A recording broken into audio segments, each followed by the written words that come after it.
Good morning, dear students. Today we are going to start with the new poem of your English textbook, Honeycomb. The title of the poem is Mystery of the Talking Fan, and the name of the poet is Maud Rubin. So, here in the title of the poem, we find two different things, that is mystery, and another one is talking fan. So, the title, it gives us a sense of amazement because the word mystery, it means a secret, and talking fan. When we think about a talking fan, we start thinking how a fan can talk. So here the word talking is a characteristics of a human being, but here this characteristics of a human being, it is used for a fan, which is an inanimate and non-living thing. And when an inanimate and non-living thing has been personified as a human being, so that is called that is called personification.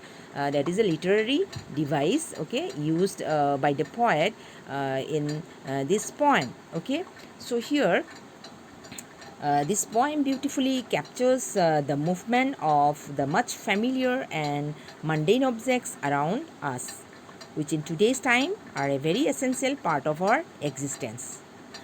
This poem here discusses the movement of a ceiling fan, and the poet discusses the sound made by the ceiling fan, and it compares to a human chatter, but unknown. It is unknown and incomprehensible for the poet.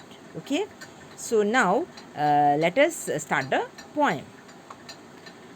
Once there was a talking fan, electrical his chatter.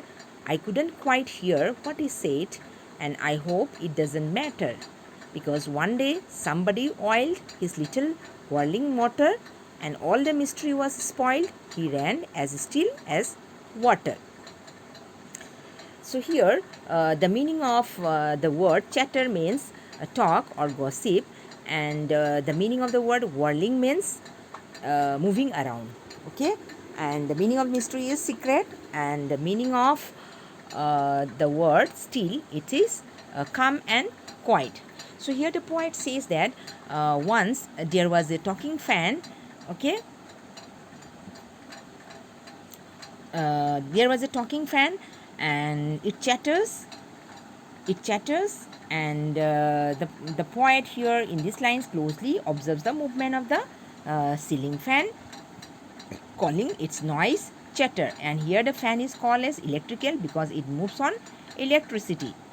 And the poem here opens with the personification of the fan. As I told you earlier that the fan here is used as a human being. Okay, it has been personified, it is called talking.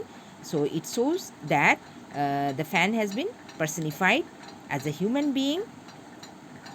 Human attributes, it gives human attributes such as the ability to talk and chatter. Here, the poet calls the fan's noise as an electrical chatter, okay, because the fan moves on electricity. I couldn't quite hear what he said. The poet was not able to comprehend and understand what exactly the sound means. Okay, and before the poet here, you see, I hope it doesn't matter because one day somebody oiled his little whirling motor.